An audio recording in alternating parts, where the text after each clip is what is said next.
사랑하는 CBS 시청자 여러분, 안녕하십니까? 오늘 또 많은 기대가 됩니다. 윤석전 목사입니다.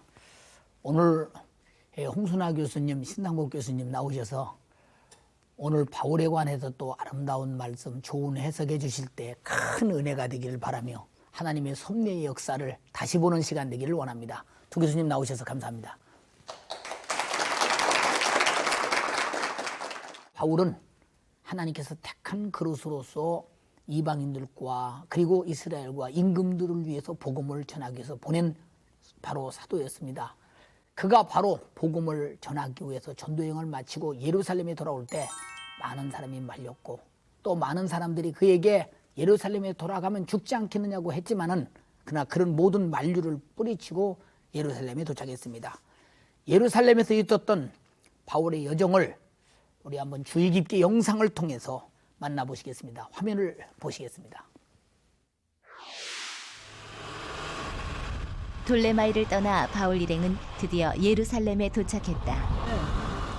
예루살렘, 그곳은 주님이 활동하셨고 12 사도들이 있는 곳으로 바울에겐 마음의 고향이었다.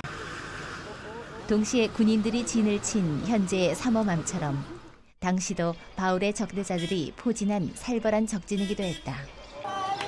바울이 가던 길은 바로 예수께서 죽음을 예감하시며 오르셨던 그 길이었다. 우리와는 조금 다른 어떤 신앙관을 가지고 있는 모습 같습니다만 무슨 자유함이 아름답습니다.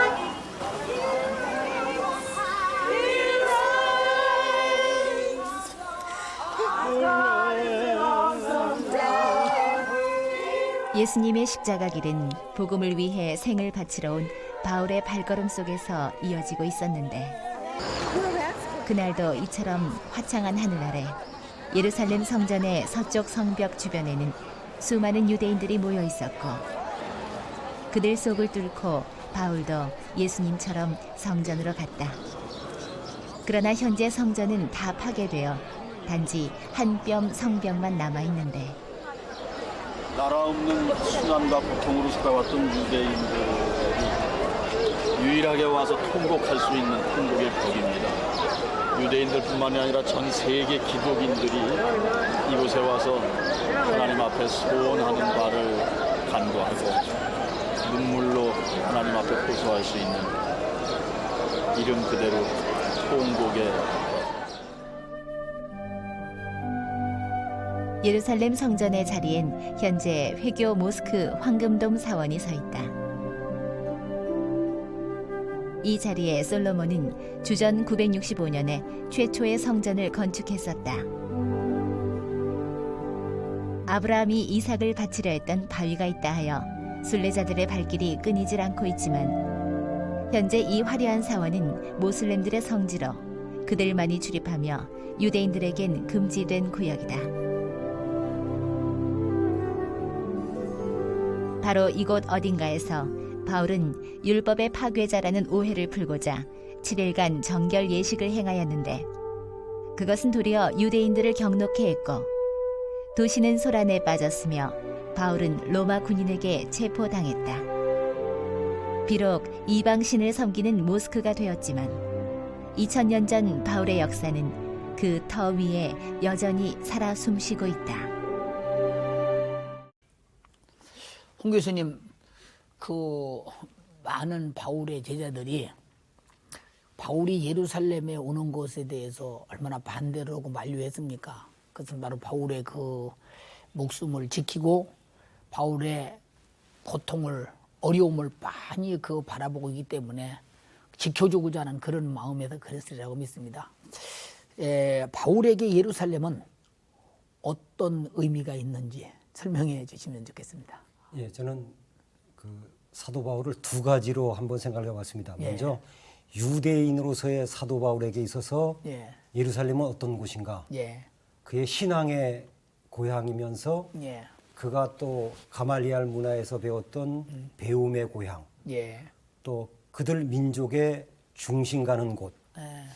그것은 이제 중요하지 않다고 생각합니다. 그는 이제 그리스도인이 되었고 예수님의 제자가 되었기 때문에 먼저 그는 그 생각을 했으리라고 생각합니다. 예수님께서 십자가에 돌아가시고 부활하신 곳. 예. 그곳이 이제 그에게는 예루살렘이 되었지요. 바울의 복음 전도와 그 하나님의 섭리 속에서 충분히 이해가 되리라고 믿습니다. 심 교수님, 그 바울이 예루살렘에 올라가는 것을 극구 만류하고 본인도 가면 위협이 있다는 사실을 알면서도 바울의 사역 속에서 그 예루살렘에 올라가고자 하는 의미가 그 무엇이었는가요? 예, 앞에서도 제가 여러 번 언급한 것처럼 바울의 가슴에는 그 복음의 사명에 대한 것이 가득 차 있는 것 같고요. 또 그 사명을 수행하는 데 있어서 주님이 가셨던 그 길에 대한 회상과 생각이 많았던 것 같습니다. 이런 점들을 생각해 본다면 주님처럼 바울도 끝나지 않는 사명, 복음 전파 이것 때문에 예루살렘에 올라가기로 아무리 위험이 있다 할지라도 작정을 한 것 같습니다. 누가복음 9장 51절에 그 누가는 사도행전을 함께 기록했는데요. 거기서도 이제 그 예루살렘에 올라가는 주님의 모습을 이렇게 말하고 있습니다. 예수께서 성천하실 기약이 차감해 예루살렘을 향하여 올라가기로 굳게 결심하시고 굳게 결심한다는 것은 얼굴을 굳혔다라고 하는 말로 번역할 수 있거든요. 이처럼 예수님이 그 복음과 구원을 위해서 예루살렘에 올라가기로 결심을 했던 그 모습이 바울의 가슴 속에서도 아마 떠오른 것 아니었는가 저는 그렇게 생각을 합니다. 그래서 바울은 불길한 예감을 가진 채 주님처럼 예루살렘으로 올라갈 결심을 결코 늦추지 아니한 것을 봅니다. 결국 예수님처럼 바울도 예루살렘에 체포되어서 법정에서 주님처럼 여러 가지 많은 신문을 받고 왕들 앞에서는 복음 전파의 기회를 얻게 됩니다. 그러니까 이 결심은 결국은 끝나지 않는 사명, 복음 전파의 사명을 완수하기 위해서 순환조차도 주님처럼 감수하면서 이 일을 기어코 이루겠다고 하는 그러한 소위 결심이라고 저는 그렇게 생각을 합니다. 오직 하나, 복음 전도의 사명 그거 하나 아니겠습니까? 그 예수께서도 예루살렘에 올라가시면 뻔히 신문을 받고 고통을 당하고 죽어야 된다고 마태복음 16장에도 말씀하시면서 예루살렘 올라가셨는데 바울도 역시 고난과 어쩌면 죽음의 길이 기다리는데도 불구하고 복음 증거를 위해서 예루살렘으로 올라가지 않으면 부득불 안 되었다고는 복음의 역사의 그 결론이 너무도 참 복음을 향해서는 어떻게 살 것인가 우리에게 좋은 교훈을 해주고 있습니다. 홍 교수님, 바울이 그 사도행전 24장을 보면 예루살렘에서 결례를 행했다고 이렇게 했거든요. 그 바울이 행했던 그 결례가 무엇이며 그렇게 해야 하는지에 대해서 말씀해 주시죠. 그 사도 바울은 지금 예루살렘에 올라와서 아직 체포되지 않았습니다. 그런데 주위의 얘기를 들어보니까 특별히 사도 바울이 선교지에서 복음을 증거하다 보니까 유대인들에게 엄청난 그 공격 대상, 심지어 죽이자고 하는 얘기까지 듣게 되었습니다. 그래서 사도 바울이 그 다른 교우들하고 같이 가서 성전에 가서 정결 예식을 하고 그들의 정결 예식을 도와주고 그러면은 그 유대인들의 그 사도 바울에 대한 적개심이 좀 줄어들지 않을까. 어떻게 보면 인간적이기도 하지만 또 지혜지요. 타협도 아니고요. 그래서 사도 바울은 그 복음을 위해서 핍박을 피해서가 아니라 정결 예식을 다른 형제들하고 같이 성전에 가서 했습니다. 그런데 물론 안타깝게도 그것이 무의로 돌아갔지요. 하나님 앞에서는 무엇이든지 하나님이 원하시는 정도 그것이 원칙이지 않나 싶습니다. 신 교수님, 그 바울이 예루살렘에 도착했을 때 유대인들이 분개하고 그 대단했지 않습니까?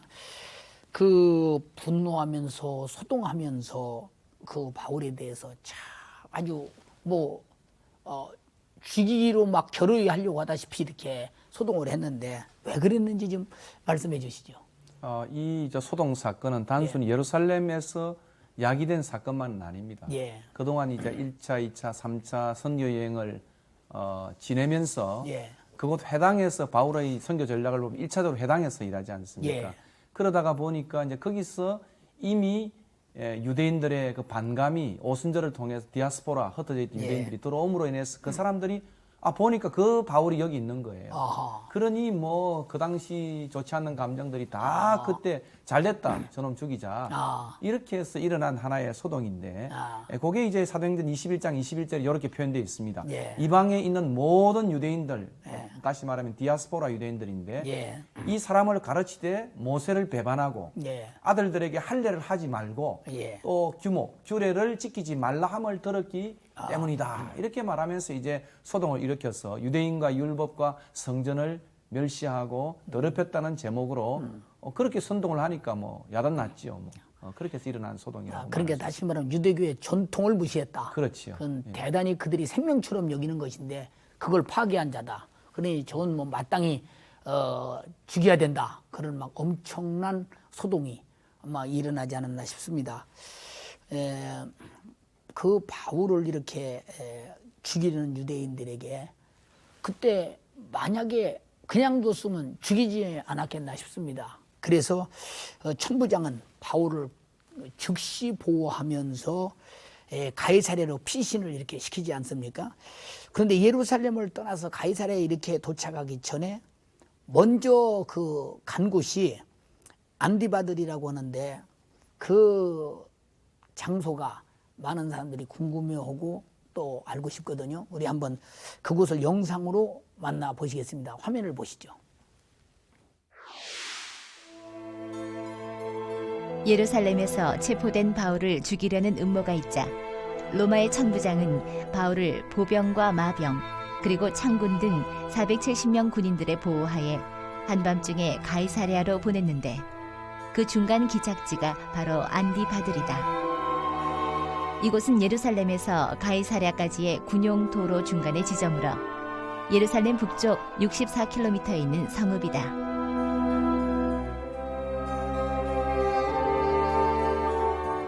지중해로 흐르는 야르콘 강은 예루살렘까지 물을 공급했는데 그 수원지가 바로 안디바들이 아벡타워에 있었다.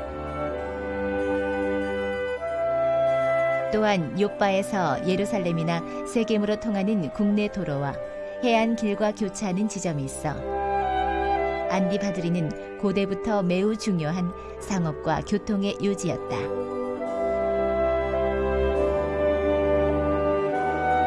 그리고 이곳은 로마 군인 숙소와 말 교체지가 있는 중요한 군사 주둔지였기 때문에 이곳을 장악하는 것은 경제적이며 군사적인 면에서 전략적 요충지를 차지하는 것이기도 했다.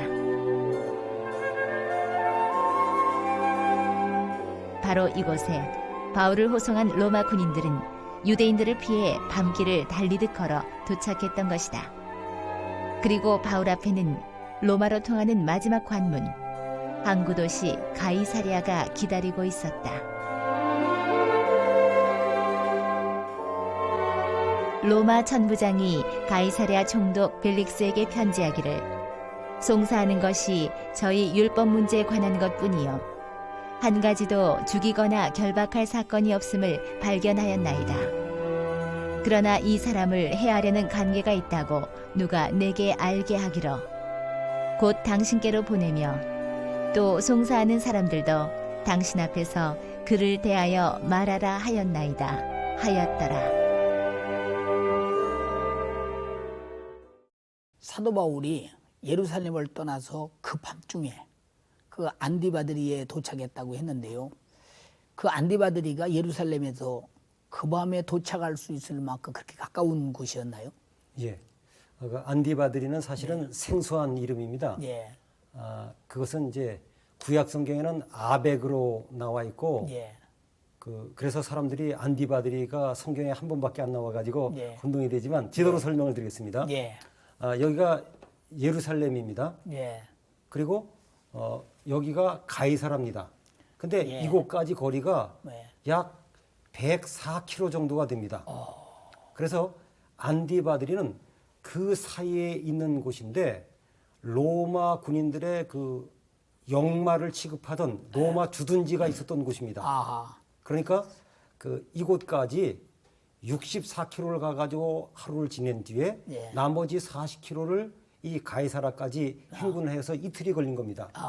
이 안디바드리를 설명을 드리면 구약 성경에는 아벡이라고 돼 있습니다. 예. 그래서 가나안 정복 시 여호수아가 멸망시킨 그 도시구가 있던 곳인데 그 지역이 아주 요충지였습니다. 예. 예를 들면 그 에벤에셀이라고 하는 말을 우리가 아시지 않습니까? 예. 그 에벤에셀 전쟁 때 그 블레셋 군대들이 진쳤던 중요한 곳입니다. 아하. 그리고 지역적으로 보면 그곳이 라스 엘 아인이라고 하는 샘이 있었습니다. 가보니까 요즘도 거기에 수원지가 있어요. 예. 또 예전에 그 예루살렘 쪽으로 물을 끌어들이던 아주 중요한 수원지였습니다. 예. 그만큼 이제 요충지였죠. 예. 그래서 아벡이라고 했다가 신약 성경 때는 이곳을 그 안디바들이라고 했습니다. 그래서 예. 이곳에 가면 유적지 두 곳이 있는데 예. 한 곳은 중세 때 성체가 있어서 안디바들이라고 현지에서 그러지 않고요. 이 가나안 사람들이 거주지로 정했던 그 강 유역에 있는 야르콘 강이라고 하는데 예. 그 옆에 있는 곳을 지금 현지에서는 안디바들이라 그러고 있습니다. 그렇군요. 예, 심 교수님 이런 모든 그 사건을 보면 이와 같은 모든 배경은 예루살렘에서 있었던 그 법적, 소위 말해서 그 법정 소송일 것 같은데요. 그 소송의 의미는 무엇을 말해주나요? 앞에서도 이미 말씀드린 것처럼 예. 이미 1차, 2차, 3차 선교 여행을 통해서 유대인들의 그 격렬한 반대가 있었지 않습니까? 예. 이것이 이제 결국은 예루살렘에 와서 폭발했다 이렇게 말할 수 있습니다. 그러니까 오순절을 통해서 떼어진 그러한 그 사도 바울의 모습을 그들이 보고 디아스포라 유대인들이 결국은 이제 하나의 법정 고소를 한 결과가 된 것입니다. 예. 다시 말하면 유대인들이 가장 중시 여기는 사회법과 같은 종교법인 정결법을 어겼기 때문에 그래서 그것을 이제 법정에 세우게 된 것인데 이 법정 소송의 의미는 동일하게 예수님께서 예루살렘에 올라가셔서 체포되어서 법정 소송을 당하지 않습니까? 한 5차례 정도 여러 왕들 앞에 임금들 앞에 서는데 너무도 유사하게 사도 바울도 그 법정에서 서게 되고 그 법정에서 신문을 받고 얼굴도 맞고 거짓 증인을 세워서 허위 진술을 받기도 하고 또 유대인들의 그 엄밀한 희생자로서 희생이 되기도 하고 또 그를 십자가에 달려라라고 했던 그 외침처럼 그를 없애자라고 하는 외침 이런 것들이 이제 보면 아주 유사하게 바울의 복음 전파의 길에 예루살렘에서의 당한 법정 신문은 주님이 구원을 위해서 당했던 그 법정 신문과 너무도 유사한 길을 가는 한마디로 말하면 제자가 종이 주인보다 낫지 않다고 하는 누가의 말처럼 바로 그 길을 순환의 길을 걸어간 의미가 법정 신문 속에 가득히 들어 있습니다. 예, 바울 사도는 그러니까 예수 그리스도의 생애를 재현했다. 그죠?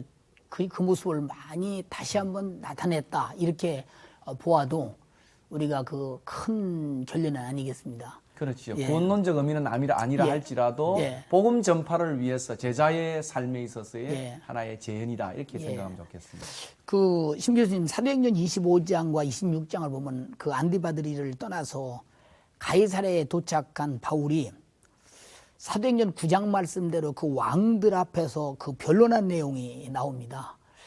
이 법정 기사의 의미에 대해서 좀 자세히 설명해 주시기 바랍니다. 이 법정 기사는 결국 이제 사도행전 9장 15절, 16절에 특별히 15절에 언급되어져 있는 그러한 예언의 성취라고 말할 수 있고요. 또 이것을 통해서 결국은 바울이 로마까지 가야 하는 그러한 하나의 그 여정의 한 부분이었다 생각을 합니다.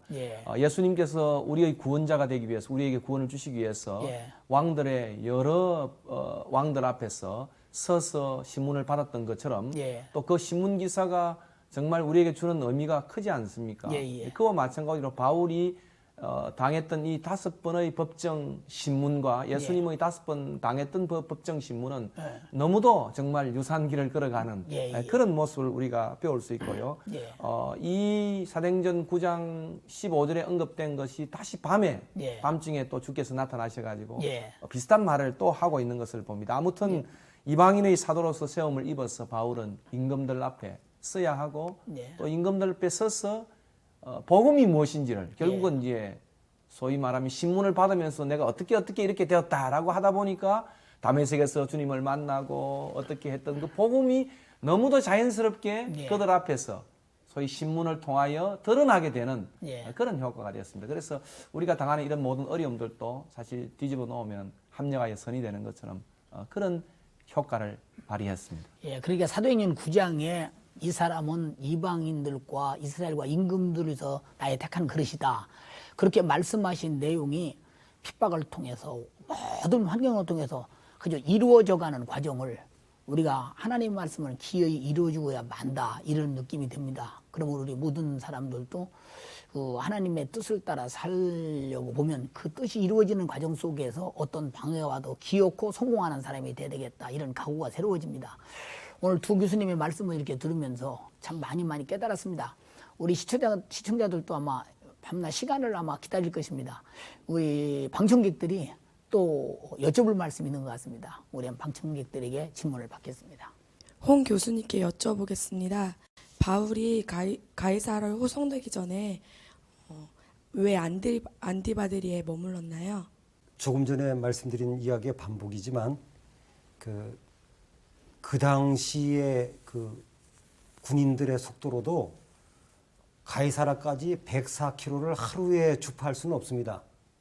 그래서 첫날 64km 떨어진 이 안디바드리에 갔다고 하는 이야기는 첫 번째 그 470명의 군인들이 그렇게 먼 거리를 갔다고 하는 건 그만큼 사도 바울의 생명이 위협에 처했다는 이야기도 되겠습니다. 그리고 또 한 가지는 또 어떻게 보면 쉽고 어떻게 보면 어려운데 안디바드리까지는 계속해서 내리막길입니다. 내리막길인데 이 내리막길이 어떻게 보면 가기 쉽지만 어떻게 보면 또 어려운 거리거든요. 그래서 그 안디바드리에 머무른 이유가 처음 말씀드린 대로 그곳에 그 로마 군인들의 그 숙소 겸 정거장 역할을 하는 곳들이 있기 때문에 또 말도 갈아탈 수 있고요. 그래서 그곳까지 가게 된 겁니다. 신 교수님께 질문을 드리겠습니다.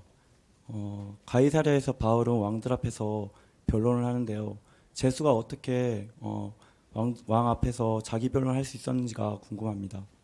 참 좋은 질문인데요. 가장 근본적인 이유는 바울이 로마 시민이라고 하는 그러한 문제를 이렇게 나타냈기 때문입니다. 바울은 이미 이제 자기를 채찍질하고 신문하고자 하는 백부장에게 자신이 로마 시민이라는 것을 드러냄으로 인해 가지고 결국 이제 재판 없이 채찍질할 수도 없고 또 이제 재판 없이 구금할 수가 없기 때문에 당연히 이것이 이제 상소가 되어지면 그 당시 총독이라든가 왕들 앞에 가야 되고 또 나중에는 이제 황제 앞에 써야 되는 그것이 로마 시민이 가지고 있는 자격이거든요. 이것을 충분히 활용을 해서 바울에게 주어진 예언 또 바울에게 주어진 사명을 완수했다. 그래서 로마 시민권은 바울 복음을 이해하는 선교 여행에 굉장히 중요한 한 요소를 갖고 있습니다. 오늘 답변 참 감사했습니다. 그 로마의 시민증이 만약에 바울에게 없었더라면 뭐 예루살렘에서 유대인들에게 유대인이라 해서 마저 죽어도 말릴 사람이 없었을 텐데 로마의 시민증을 내놨기 때문에 이는 로마 사람이다. 로마 법정에 넘겨지고 로마 법정에 넘겨지며 동시에 로마까지 갈 수 있는 이런 복음적인 역할을 시민증이 충분히 했네요. 오늘 또 교수님의 그 말씀을 들으면서 너무 은혜가 됐습니다. 오늘 두 분 교수님 나와주셔서 좋은 말씀 감사합니다.